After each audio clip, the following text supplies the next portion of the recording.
3 ఏళ్ళు కష్టపడి అట్లాగే నీళ్లు పోసి చీడ పీడ తగలకుండా ఉంటే మామిడి చెట్టు కాయ కాస్తుంది. ఇవాళకి ఇవాళ డబ్బు వచ్చేయాలని నేను కోటీశ్వరుణ్ణి కావాలని జీవితంలో కోరుకోకూడదు. జీవితంలో అన్నింటికన్నా ఇష్టపడవలసినటువంటి వాసనలు 2. ఒకటి, నేను పుట్టిన ఈ దేశం యొక్క మట్టి వాసన అంత గొప్పది. 2, నేను కష్టపడ్డప్పుడు నా బట్టకు పట్టిన చెమట వాసన అంత గొప్పది. చెమట పట్టకుండా బ్రతికిన బ్రతుకు బ్రతికే కాదు. ఎంత గొప్పవాడైనా తన దేశపు మట్టి వాసనని చూసి పొంగిపోనివాడు ఆ దేశంలో పుట్టిన బిడ్డే కాడు. మేడం క్యూరీ అంత జీవితంలో ఎదిగింది మహాతల్లి. ఒక స్త్రీ 6 నోబెల్ ప్రైజులకి కారణం అవ్వడం అన్నది ఆవిడికే చెల్లింది. ఫిజిక్స్లో నోబెల్ ప్రైజు, కెమిస్ట్రీలో నోబెల్ ప్రైజు, కూతురికి అల్లుడికి ఆవిడ వల్ల నోబెల్ ప్రైజు, ఆవిడికి పాఠం చెప్పిన ప్రొఫెసర్ బెక్వెరల్కి నోబెల్ ప్రైజు, ఆమె భర్త గారు పైరీ క్యూరీకి నోబెల్ ప్రైజు. 6 నోబెల్ ప్రైజులు ఒక్క స్త్రీ ఆ రోజుల్లో తెచ్చుకుంది.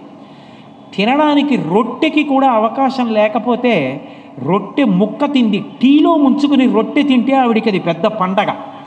చదువుకుంటూ ఉండగా కళాశాలలో అనేక మాటలు స్పృహ తప్పిపోయేది. అకాలంగా భర్త గారు చనిపోతే ఆ దుఃఖం తట్టుకోవడానికి భర్త పక్క ఊళ్ళో ఉన్నాడు అని చెప్పి 28 సంవత్సరాలు భర్తకు ఉత్తరాలు రాస్తే మళ్ళీ తిరిగి తనకే వచ్చేసేవి. రాత్రి కష్టపడి ఇంటికి వచ్చి భర్తకు ఉత్తరం రాసి భర్త బతికున్నాడని తనది తాను నమ్మించుకుని ఎదిగింది.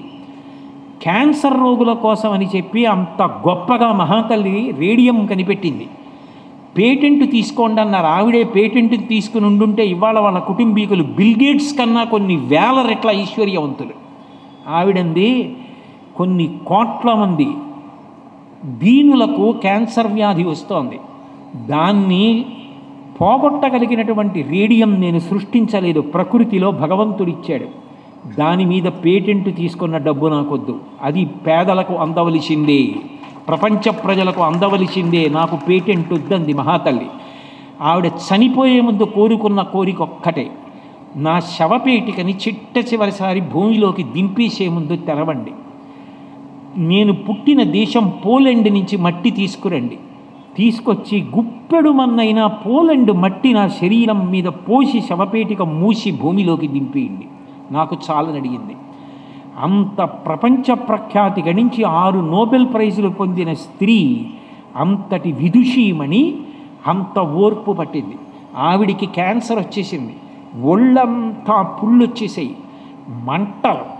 అలాగే చాలు, ఇన్ని ప్రయోగాలు చేశా, ఇంత కష్టపడ్డా, ప్రపంచ మానవాళికి ఒక భయంకర మహమ్మారికి ఔషధం ఇచ్చా, నా జీవితానికి చాలంది.